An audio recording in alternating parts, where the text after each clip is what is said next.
If I wish to speak to Cairns without alarming him, I had better dress as a sailor.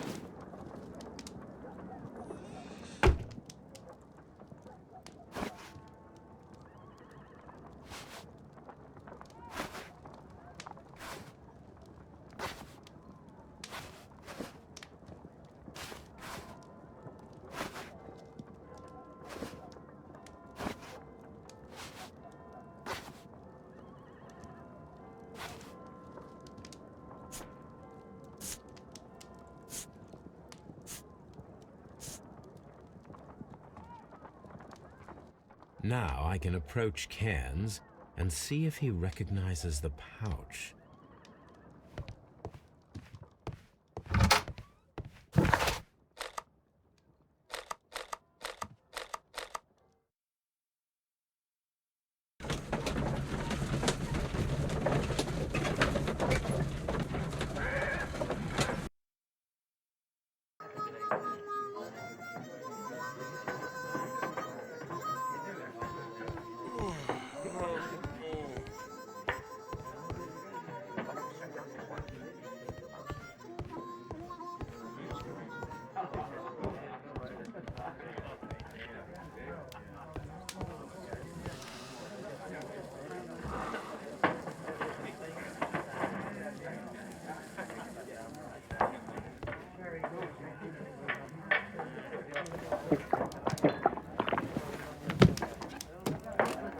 Hello there. Are you Cairns? What do you want? We've heard all about the gambling on arm wrestling here. You seem like the likely sort, and I'm up for it. I start at 10 shillings. Suits me.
You were lucky.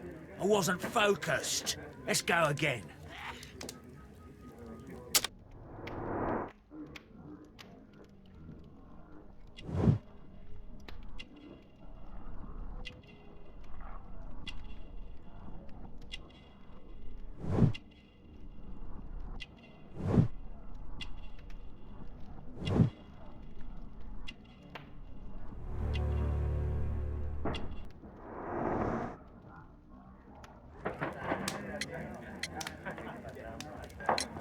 I'm ready to try again.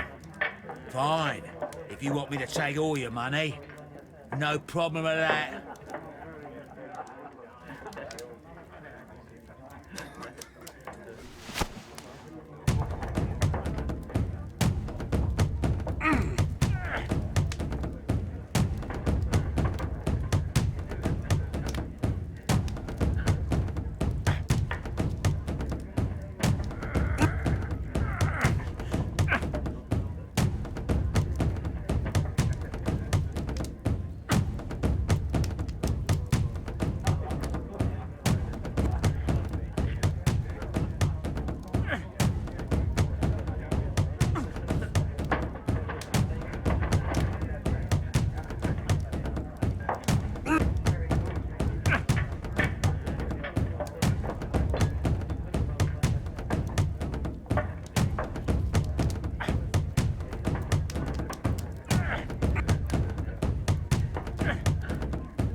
Well, good for you, I reckon. You're stronger than you look. Here's your 10 shillings. I'd like to buy you a drink. Good winner as well. That's good. Let's have a drink.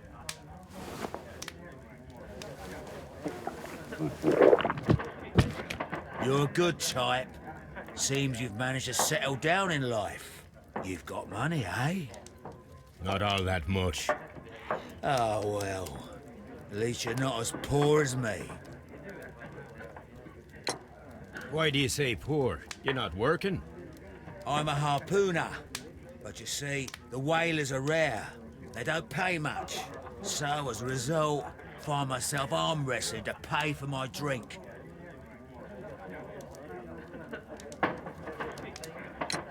A harpooner. Interesting. You've had a lot of adventures, I bet. Of course. It's been a dozen years since I sailed. I've seen everything. Old Wallace, damn Black Peter, Great Roger, we sailed to the Cape of Good Hope. Black Peter, you say? I've heard rumors about that one. He was the worst of them all. He was a liar, and violent too. Swinging those fists of his around. He was a tyrant, and not much of a captain. At least, not as good as Great Roger. I see. Yes. I was told terrible tales about Black Peter. But you ain't heard the worst. Tell me, and let's have another drink. It was in 1883 that it happened. The August of that year. Peter Carey was captain of the Sea Unicorn, and I was a spare harpooner. We were coming out of the ice pack on our way home. One evening, we saw a little craft that had been blown north. There was only one man on her, and he wasn't a sailor. The crew must have thought that she'd foundered, and they made for the Norwegian coast in the dinghy. I guess they all drowned.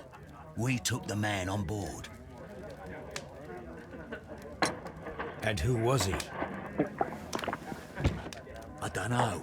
During the crossing, he and the skipper enjoyed some long talks.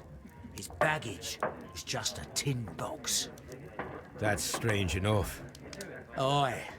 Even stranger was that on the second night, he disappeared.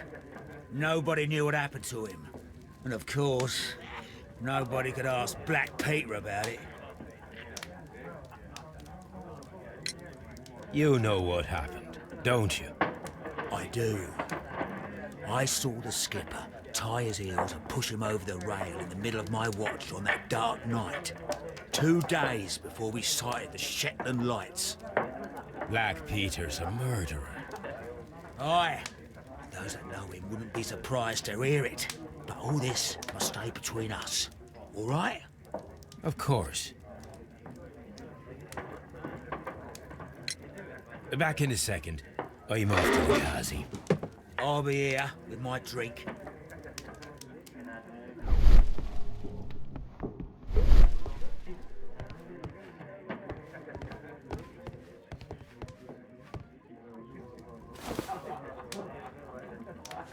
Here it is.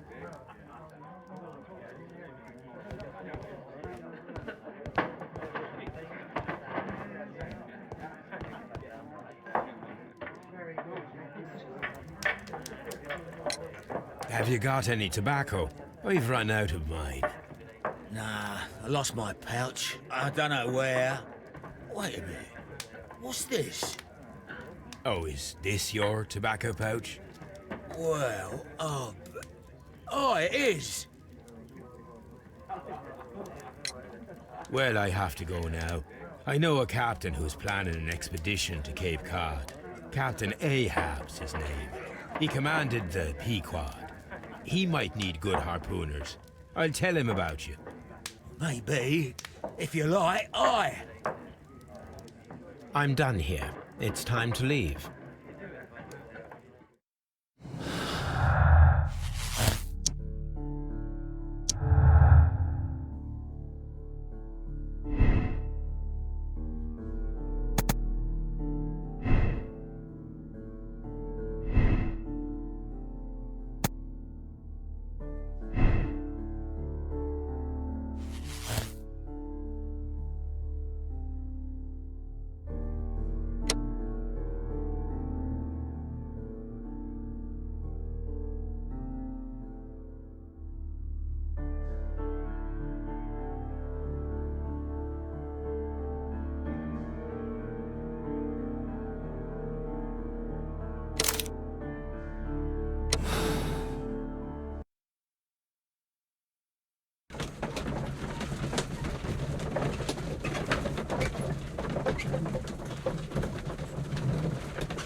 Good afternoon. I must be at the wrong address. I'd like to speak with a ship's captain, Captain Ahab. Is that you? No, my name is Sherlock Holmes. That detective fella? So, you wanted to see me? That is correct. We need to talk. About what? About Black Peter, who was killed in his own hut with a harpoon. You know, don't you? Yes, How? the tobacco pouch. You recognized it. The sailor. It was you.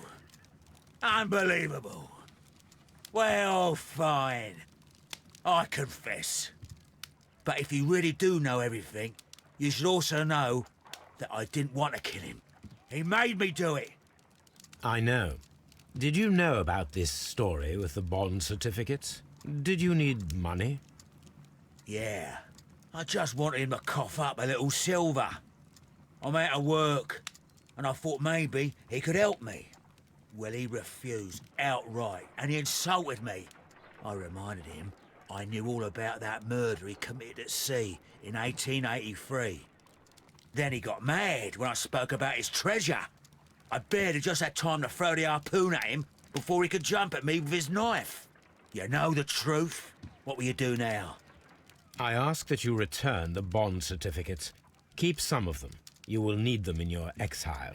It is better that you leave the country for a few years. And you won't say anything to the police? I will not say anything as long as you return the money. Well, I'll do as you ask. But what about Inspector Lestrade? I will deal with him. Goodbye.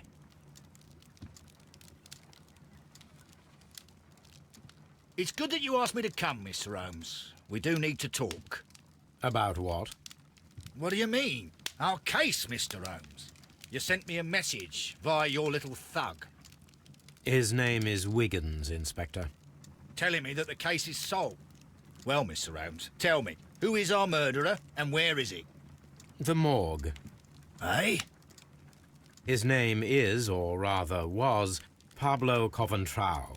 He was also on the ship with Peter Carey, and he was a harpooner.